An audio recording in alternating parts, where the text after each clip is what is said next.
Good morning friends, स्वागत है आपका इलेक्ट्रिकल मशीन्स की लेक्चर सीरीज में। और आज का हमारा डिस्कशन का टॉपिक है lecture number 1.2, focusing on operation of a single phase transformer on load. Load के लगाने पर ट्रांसफार्मर किस तरीके से बिहेवियर करता है, ये हमने आज के लेक्चर में समझना है। लास्ट के लेक्चर में हमने डिस्कस किया था कि ट्रांसफार्मर का बेसिक ऑपरेशन क्या है। आज हम पढ़ेंगे कि लोड लगाने पर ट्रांसफार्मर किस तरीके से होता है, ऑपरेट करता है। इसके साथ साथ हम दो तीन चीजें और सीखेंगे कि लोड क्या होता है और लोड का इंक्रीज करने पे या डिक्रीज करने पे, लोड बढ़ाने पर या घटाने पर करंट में क्या चेंजेस होते हैं, ये हमने आज के लेक्चर में समझना है। तो चलिए स्टार्ट करते हैं लेक्चर को। Basically operation of transformer on load. देखिए, सबसे पहले मैं ट्रांसफार्मर के कोर के बारे में बात करूंगा, जो मैंने लास्ट क्लास में भी डिस्कस करी थी आप लोगों से, कि ट्रांसफार्मर को जिस तरीके से बनाया जाता है लाइक दिस। इसका एक कोर होता है जहां पे फ्लक्स मूव करता है।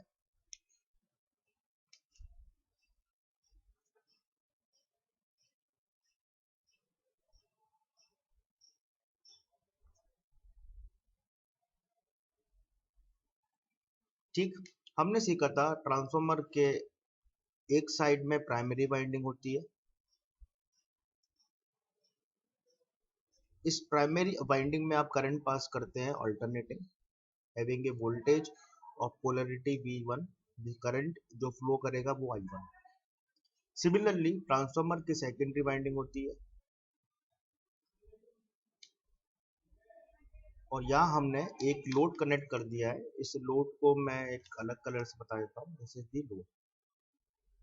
ठीक, देखिए, लास्ट क्लास में हमने डिस्कस किया था कि ट्रांसफार्मर के अंदर करंट किसी भी कॉइल में अगर जाता है तो उस कॉइल के नंबर ऑफ टर्न्स, बेसिकली जो हमने एज्यूम किए थे, यहाँ N1 है और इसका इंडक्टर L है, तो there will be a magnetic flux. एक फ्लक्स होता है जो कि इस ट्रांसफार्मर के अंदर मूव करेगा।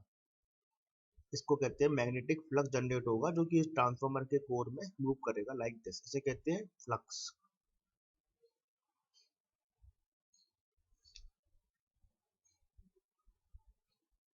ठीक, इस फ्लक्स को मैंने नाम दिया है phi1, क्योंकि ये जनरेट हुआ है प्राइमरी कॉइल से, तो उसको नाम दिया phi1। क्योंकि ये फ्लक्स चेंजिंग है, अल्टरनेटिंग है, क्योंकि सप्लाई अल्टरनेटिंग है, और alternating flux mean there is a change in the flux, it will generate an induced EMF in the primary winding. उसका हमने नाम दिया था E1, ये हमने पढ़ा था लास्ट लेक्चर में। ये फ्लक्स जब सेकेंडरी में जाता है तो सेकेंडरी में having a number of turns of N2, it will generate and induce EMF in the secondary winding, which we are calling as a E2। Same flux secondary में EMF induce करेगा E2। जैसे ही यहाँ load connect है, मान लो एक ceiling fan, मैंने एक load, ceiling fan basically एक लोड होता है। लोड बेसिकली क्या होता है? लोड जो होता है, थोड़ा लोड के बारे में बात कर लेते हैं। लोड जैसे कि सीलिंग फैन है, ठीक है, ट्यूबलाइट्स है और बल्ब है, कंप्यूटर्स है, यहाँ एनर्जी कंज्यूम हो रही है, we are calling as a load.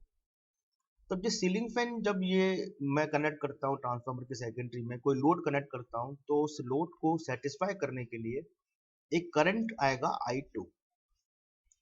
I2 current एक फ्लो होगा जो कि सीलिंग फैन को मूव करेगा, इसका ऑपरेट करेगा। पर यह एक क्वेश्चन उठता है, ये करंट आया कहाँ से? ट्रांसफार्मर में कोई इलेक्ट्रिकल आइसोलेशन है, मतलब इसमें कोई इलेक्ट्रिकल वायर नहीं है जो कि इसको यहाँ से यहाँ कनेक्ट कर रहा है। There is electrical isolation between the primary and the secondary.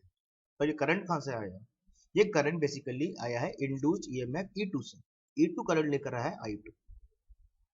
ठीक, लोड कनेक्ट होता है, करंट फ्लो होता है। अब इसमें एक कंसेप्ट लगेगा that we are calling as a concept of Lenz law. ये कंसेप्ट ये कहता है कि इंड्यूस ईएमएफ से जो करंट आया है I2, it will always follows the Lenz law, it will satisfy the Lenz law. Induce EMF से जनरेट होने वाला करंट हमेशा सेटिस्फाई करता है लेंज लॉ को। लेंज लॉ ये कहता है कि it oppose the cause, it oppose the cause of generation, oppose the cause of generation. मतलब जिस कारण से ये करंट आया है उसके कॉज को अपोज करो। यहाँ इंड्यूस ईएमएफ से करंट आया, और ईएमएफ फ्लक्स से आया। इनडायरेक्टली ये करंट किससे आया, फ्लक्स से। अगर ये फ्लक्स का चेंज सेकेंडरी कॉइल में नहीं होता तो ये ईएमएफ इंड्यूस नहीं होता और इस ईएमएफ से करंट जनरेट नहीं होता। अल्टीमेटली और indirectly this induce current will be generated because of this change in flux. और ये इंड्यूस करंट सेटिस्फाई करेगा लेंज लॉ को। लेंज लॉ ये कहता है कि जिस कारण से आया उसको अपोज करो, यानी कि हमें किसको अपोज करना है, ये करंट किसको अपोज करेगा, मेन फ्लक्स फाई को, ये फाई एम, क्योंकि ये फ्लक्स का चेंज से ईएमएफ आया था, उससे करंट आया था। अब ये अपोज कैसे करें, हमें सेटिस्फाई करना है, लेंज लॉ को सेटिस्फाई कैसे करें। तो डायरेक्शन ऑफ करंट, जो करंट इस लोड में एंटर करेगा वो इस तरीके से होना चाहिए कि इससे जनरेट होने वाला फ्लक्स, देख लीजिए एक बार, वो थोड़ा सा ट्रिकी है कि मान लीजिए ये करंट यहाँ से एंटर किया, यहाँ से निकला, इधर से गया, अंदर से घूम के वापस फिर घूम के इस तरीके से जाएगा।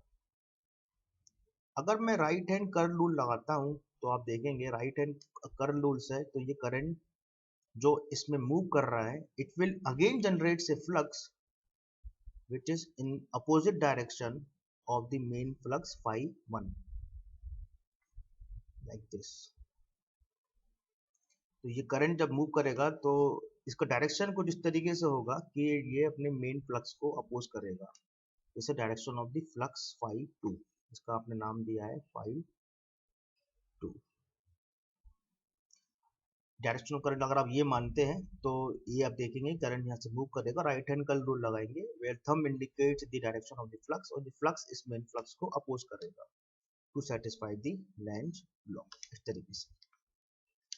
अब क्या हो रहा है, जब ये मेन फ्लक्स को अपोज करेगा, इसको अब मेन फ्लक्स को अपोज करेगा, अगर मान लो phi 2 आता है तो वी कैन से मेरा ये मेन फ्लक्स कम होगा, मेन फ्लक्स कम होगा तो E1 कम होगा, E2 कम होगा, ठीक है। ये दो चीज तो इसमें होनी है। तो अल्टीमेटली क्या पढ़ रहे हैं अपन कि ट्रांसफार्मर जब लोड कनेक्ट करते हैं तो करंट फ्लो होता है, करंट सेटिस्फाई करता है लेंज लॉ को, लेंज लॉ अपोज करता है कॉस का, कॉस क्या, main flux. Direction of current इस तरीके से होगा कि it will generate a flux in the opposite direction of the main flux phi 1। अब देखिए ट्रांसफार्मर,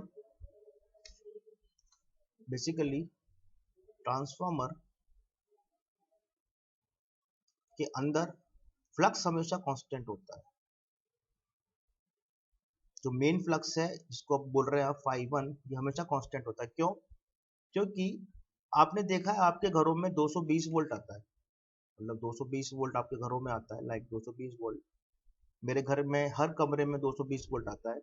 और अगर मैं जब लोड कनेक्ट करता हूँ, सीलिंग फैन बढ़ाया, फिर मैंने एक ट्यूबलाइट ऑन कर दी, फिर मैंने एक एसी ऑन कर दिया, तो भी ये 220 वोल्ट कांस्टेंट रहता है। ये 220 वोल्ट क्या है, ये जो ईएमएफ जनरेट हुआ है कांस्टेंट है। तो क्वेश्चन जो उठता है कि यहाँ जब लोड कनेक्ट कर रहे हैं तो मेन फ्लक्स को यानी phi 1 को phi 2 अपोज कर रहा है, कम कर रहा है, और दूसरी तरफ आप ये बोल रहे हैं कि मेन फ्लक्स कांस्टेंट है। तो अल्टीमेटली मेन फ्लक्स कांस्टेंट हो कैसे रहा है, यानी कि ये जो phi 1 है ये कांस्टेंट हो कैसे रहा है, ये अपने को समझना है। तो देखिए होता ये है कि जब phi 2 आया, phi 2 के आने पर phi 1 कम हुआ, E1 E2 कम हुआ, तो हुआ क्या, अगर मैं इस ट्रांसफार्मर के प्राइमरी साइड में बात करता हूँ, मान के चलिए सप्लाई वोल्टेज जो कि यहाँ V1 एज्यूम किया गया था, यहाँ आपने एक कोर लगा रखी थी, यहाँ पर आपने मैग्नीट्यूड की थी E1। मान लीजिए इनिशियली यहाँ 210 वोल्ट है, यहाँ 220 वोल्ट है। अब phi 2 के आने से मेन फ्लक्स कम हुआ, फ्लक्स कम हुआ तो ये E1 कम होगा। अब ये जो वोल्टेज था कितना हो गया, ये तो 220 वोल्ट कांस्टेंट था, लेकिन जो फ्लक्स कम होने के कारण, मेन फ्लक्स कम होने के कारण, let us suppose it is 150 volt कम हो गया। तो व्हाट अबाउट द करंट, अभी जो करंट था वो कितना था, इस कॉइल में जब नॉर्मल कंडीशन थी 220 माइनस 210 डिवाइडेड बाय रेजिस्टेंस। अब करंट कितना हो गया, it is 220 minus 150 divided by resistance. तो करंट की वैल्यू बेसिकली क्या हो गई, इंक्रीज हो जाएगी। क्यों, because of the difference in the voltage, जो करंट है बेसिकली इंक्रीज हो जाएगा। तो अल्टीमेटली क्या हो रहा है कि ट्रांसफार्मर लोडिंग पर जब करंट फ्लो होता है phi 1 को अपोज करता है phi 2, उससे E1 कम होता है, जिस कारण से डिफरेंस जो है वोल्टेज का V1 और E1 का वो चेंज होता है। इस कारण से करंट की वैल्यू इंक्रीज होती है, यानी कि जितना यहाँ चेंज होगा उतना ही एक extra current transformer will draw an extra current I1 dash from supply. Extra current transformer supply से ड्रॉ करेगा। जब ये करंट एक्स्ट्रा लेगा तो वो current generates their own flux, वो अपना एक फ्लक्स वहाँ बनाएगा, which is oppose this flux phi 2, इसको अपोज करेगा, this is phi 1 dash.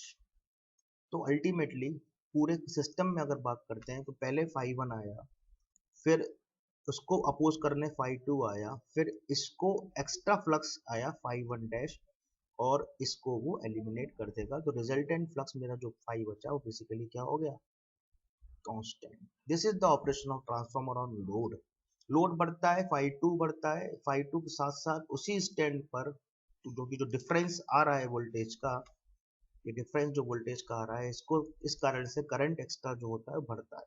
Current बढ़ता है तो we can say there is extra current, this is the extra flux और या एक्स्ट्रा करंट जो कि इस सेम मैग्नीट्यूड का बढ़ता है, इसको खत्म कर देता है, मेन फ्लक्स मेरा क्या हो जाता है, कांस्टेंट। इसलिए transformer is a machine which operates at constant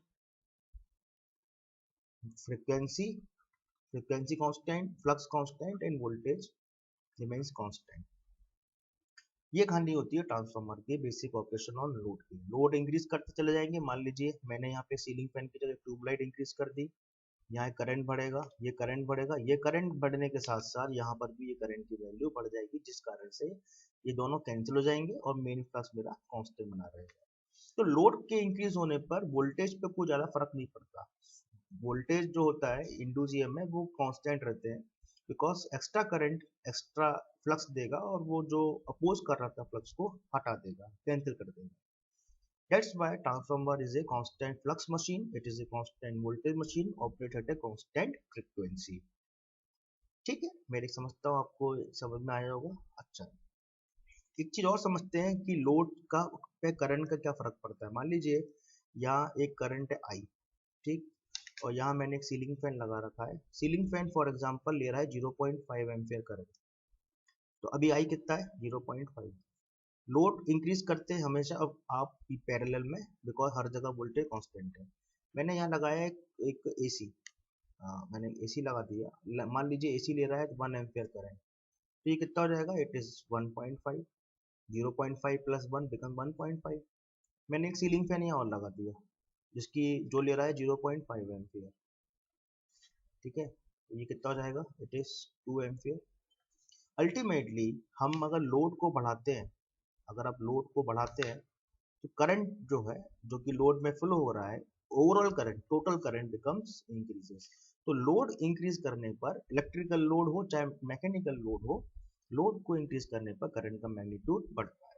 ठीक है, तो ये तो हुआ बेसिक फंडामेंटल आपके ट्रांसफार्मर का कि नो लोड पे ट्रांसफार्मर लोड ट्रांसफर कैसे काम करता है। ठीक है, मैं समझता हूँ आपको ये कंसेप्ट समझ में आया होगा। नेक्स्ट थोड़ा सा और बात करते हैं एमएमएफ के बारे में। देखिए एमएमएफ बेसिकली फ्लक्स है, इट इज मैग्नेटोमोटिव फोर्स, जिसका फॉर्मूला होता है N into I divided by reluctance.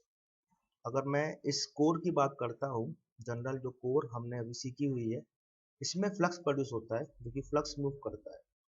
तो फ्लक्स के लिए रिलक्टेंस क्या है, ये path, this is the reluctance जो ये पाथ में फ्लक्स मूव कर रहा है।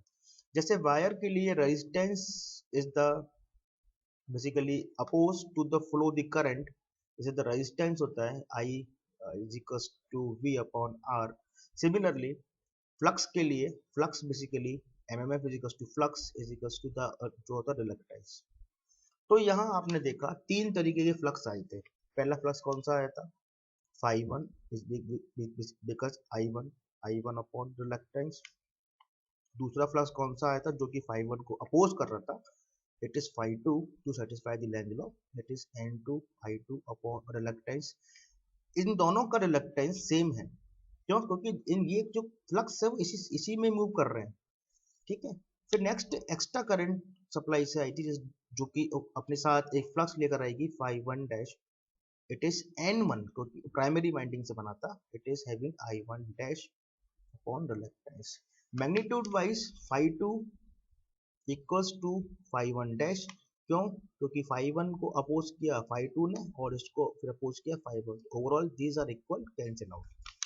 तो मैथमेटिकली अगर अपन सॉल्व करें तो फाई टू का फॉर्मूला था it is having N2 I2 upon reluctance, it should be having N1 and it is I1 dash upon reluctance. It should be cancel out. That means we can say I1 dash is equals to N2 by N1 into it is I2, और अपन कह सकते हैं I1 dash is equals to K, N2 by N1 is K, it is having I2। तो significance क्या है इस I1 dash का I2 का? मीन्स अगर मान लीजिए I2 ऐसे इंक्रीज हो रहा है, बढ़ रहा है, तो उसी के साथ साथ उसको अपोज करने वाला I1 डैश भी इंक्रीज होगा। I2 फिर बढ़ा तो I1 डैश फिर बढ़ेगा, ओवरऑल दोनों का फ्लक्स इस पॉइंट पे आके खत्म हो जाएगा, it is zero, it is equal. तो लोड बढ़ा, I2 बढ़ा means if the load is increases, similarly the current which is drawn from supply is going to be increases. The flux जो जनरेट करेंगे दोनों के फ्लक्स इक्वल होंगे, like this. तो I1 dash को आप एक नाम देते हैं, it is a counter, we can say it is a counter balancing current. Counter balancing current मतलब that means it will counterbalance the flux which will decrease our main flux, so it is, we can say it is a counterbalancing current. So this is the basic concept of the transformer on load, and we have seen when the load is increases, this current increases, ये current बढ़ता है जो कि main flux phi 1 को कम करेगा, और यही flux था जिस कारण से EMF E1 और EMF E2 आया था। अगर ये फ्लक्स ही कम हो जाएगा तो मेरा EMF वोल्टेज कम हो जाता है। घरों में आप देखते हैं कि आप एक कमरे में बैठे हैं, इस कमरे में एक सीलिंग फैन लगा है, ट्यूबलाइट लगी है, बल्ब लगा है, एक एसी लगा है और मशीन लगी हुई है। आप देखेंगे कि आप चाहे सीलिंग फैन को ऑन करें, फिर आप ट्यूबलाइट को ऑन करें और फिर आप एसी को ऑन करें, तो वोल्टेज जो होता है सेकेंडरी साइड में वो कांस्टेंट होता है।